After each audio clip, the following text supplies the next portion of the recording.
The first sip seemed to wound her pride, but the second had her eyes fluttering shut in relief. No one else in the room had moved, until he did. And when she lowered the cup, her gaze stayed on him. Not with anger, but with something far riskier for a man like him. Curiosity. Rebecca Hayes leaned back in her chair, her breathing steadying as the sugar began to settle in her blood. The energy in the room shifted, not into sympathy but unease. Executives exchanged wary glances, uncertain whether they ought to thank the janitor or escort him out. Daniel straightened, lifting his mop like it was just another part of the job. Their stares didn't bother him. He'd learned long ago that the sharpest suits could be the blindest when someone needed help. Rebecca's voice cut through the silence. "What's your name?" "Daniel Brooks, ma'am," he answered without looking her way, because making eye contact with the CEO wasn't written anywhere in a janitor's duties. "You work nights, don't you?" she pressed, her voice gentler now. He hesitated. "Mostly nights, yeah. Sometimes days if they call me in." Her brow knit slightly, like she was filing that detail away. "And medical training?" Daniel shook his head. "No, ma'am. My wife." His throat caught. "My late wife had type 1 diabetes. I learned the signs." Something flickered across Rebecca's face, almost like guilt. Before she could respond, the CFO cut in, annoyance sharpening his tone. "Miss Hayes, we should move forward." No, her answer sliced the air like glass. "We're taking a 15-minute break." A ripple of surprise moved through the room. Rebecca turned to Daniel. "Walk with me." It wasn't a suggestion. They stepped into the quiet hallway, glass walls opening to a skyline blazing under the afternoon sun. Daniel felt awkward, his work boots squeaking against marble floors, but she didn't seem to notice. "You noticed something no one else did," she said at last. "And you didn't hesitate. That's rare." He shrugged. "Just paying attention. Most people talk too much to catch the small things." Her lips curved faintly. Not quite a smile, but close enough. "Maybe, but it likely saved my life." Daniel shifted, uneasy. Anyone would have done the same. "No," she said firmly. "They wouldn't have." Her gaze felt heavy, peeling back layers he tried to keep hidden. Late bills, endless double shifts, the little girl waiting for him at home. And then she said something that stopped him cold. "I think we need to talk again soon." Daniel wasn't sure what rattled him more.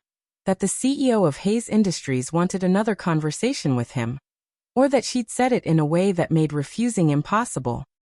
Sure, he managed, his voice embarrassingly unsure beneath the vaulted ceiling. Rebecca glanced back toward the conference room.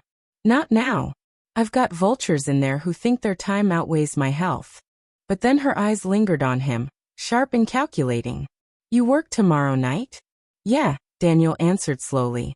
"Same shift. 7 to 3. "Good. I'll find you." And just like that, she was gone. Her heels echoed against the marble as she slipped back into the boardroom without so much as a backward glance. Daniel stood there a beat too long, wondering if anyone had ever meant those words in a way that turned out well. The rest of his shift blurred by in a haze. He scrubbed the break room, stocked supplies, buffed the lobby floors, his hands moving automatically while his mind replayed the hallway conversation on loop. By the time he clocked out and stepped into the cool night air, his phone buzzed. A text from his 10-year-old daughter lit the screen. "Mia, can we have pancakes for dinner tomorrow? With strawberries?"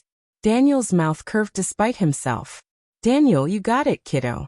Sleep tight." Mia was the reason he never turned down an extra shift.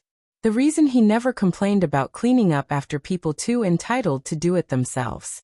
But Rebecca Hayes. She was a different kind of unpredictable.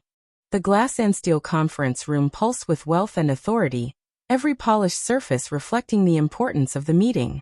But in the far corner, a man in gray coveralls moved quietly with a mop, almost invisible. Daniel Brooks, 38, wasn't supposed to notice the brittle edge in the CEO's laughter, or the faint tremor in her hand as she signed the contract. Yet he did. And when her confident smile wavered and her gaze went glassy for half a second, he recognized something dangerous, something that could take her down before the meeting was even over. The faint scent of polish and coffee lingered in the air, but Daniel's pulse raced for an entirely different reason. He had been working maintenance at Hayes Industries for 5 years, long enough to know that Rebecca Hayes, their CEO, wasn't the type to let interruptions slide.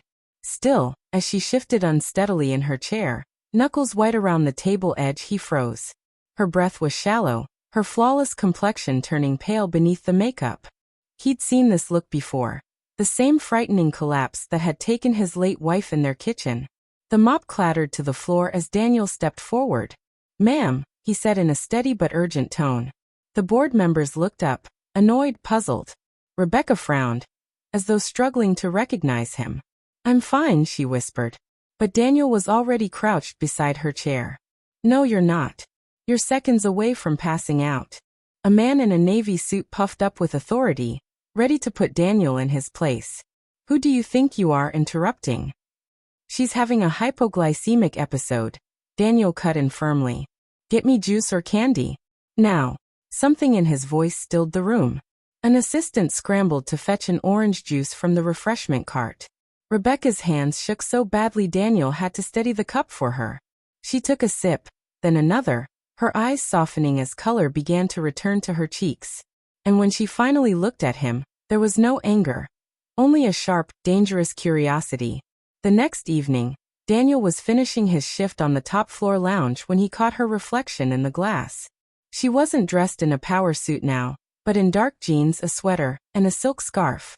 Somehow, she seemed more real that way, and more unsettling. "Daniel," she said. "Ma'am." He set aside his cloth automatically. "I told you I'd find you." He gave a cautious nod. "So what did you want to talk about?" Rebecca crossed to the tall window, gazing out at the city lights. "Do you know how many people work for me?" "I'd guess a lot," he replied. 4,623. She turned back, her voice steady. "And not one of them noticed I was in trouble yesterday. Not my assistant. Not my CFO. Not the people I've trusted for decades." Her eyes locked on his. "Except you." Daniel shifted, uneasy. "I wasn't trying to be a hero. I just—" "Call me Rebecca," she interrupted. "And I'm not giving you a medal. I'm offering you a job." He blinked. "I already have one. Not like this. I want you on my personal staff. Someone discreet. Someone who actually sees what others ignore. I can't trust the people around me anymore." Daniel hesitated. "Why me? I clean floors. You saved my life. That's more important than a resume." Her eyes were serious, unwavering. After a long moment he said, "I'll think about it." She gave a faint smile, as if she'd expected nothing less. "Don't take too long. The window to change your life doesn't stay open forever." Then she walked away, leaving him standing in the echo of her words. That night, Daniel told himself he'd refuse. He didn't belong in her world of black-tie dinners and skyscraper deals. His place was fixing leaks and making sure his daughter Mia had lunch money. But by morning, an unknown number lit up his phone. "Have you decided?" It was Rebecca. No greeting, no small talk. "I'm not sure I'm the right man for." "You're the right man," she cut him off. "You're the only one who noticed. Meet me tonight, 10 o'clock in my office." Before he could argue, she hung up. That evening after his shift, he took the private elevator up. The executive floor was eerily still, city lights painting shadows across the gleaming space. Rebecca's door was ajar, a warm lamp glowing inside. She wasn't working, just staring at a file. "I wasn't completely honest," she said, motioning for him to sit. "This isn't just about observation. It's about trust. And I don't trust the people closest to me." Daniel frowned. "You think someone's trying to hurt you?" "I know they are." She slid the file across. Inside were surveillance photos. Rebecca at work, at her car, even at home. Taken without her knowledge. "Someone with access to my schedule is watching me." Daniel's jaw tightened. "And you want me to watch your back?" "I want you to be my eyes and ears. To step in when no one else will." Her voice lowered. "I need someone who won't freeze." The weight of her words pressed down on him. It wasn't about a better job. It was a risk, one that could put him in real danger. He thought of Mia. Then he thought of Rebecca, pale and faltering while her board sat blind. Finally he nodded. "All right. I'll do it." Her shoulders eased, though her eyes stayed locked on his. Good. But once you're in, there's no stepping back. Daniel didn't flinch. I've been in worse. For the first time, she almost smiled. I believe you. His first night came sooner than expected. Rebecca insisted on a trial run, taking him along to a charity gala at an old city hotel. Gone were his coveralls and boots. In their place, a tailored black suit that somehow fit him perfectly. The moment they stepped into the marble lobby, Daniel felt the shift. The room bent toward Rebecca, but eyes followed him too, questioning who he was. Watch the people, not the chandeliers, Rebecca whispered. Daniel scanned the crowd. A man loitering with a full glass of wine he never touched. A waitress circling closer than her duties required.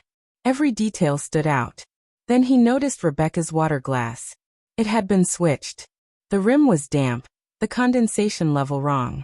Without hesitation, he slid it away and replaced it with a fresh one. Her brows furrowed. What are you? Trust me, he murmured. Moments later, security dragged a waiter toward the kitchen, his face pale with panic. Rebecca's hand gripped Daniel's arm tightly. You saw it before I did. Just paying attention, he said quietly. But his gut told him something darker. Rebecca studied him. Daniel, whoever's behind this, they won't stop at me. If you stay, you'll be a target too. Daniel thought of Mia, then of the photographs in that file. Finally, he said, I'm already in. I'm not leaving now. For the first time that night, Rebecca smiled, not the polished smile of a CEO, but something real. Then let's make sure neither of us ends up in tomorrow's obituary.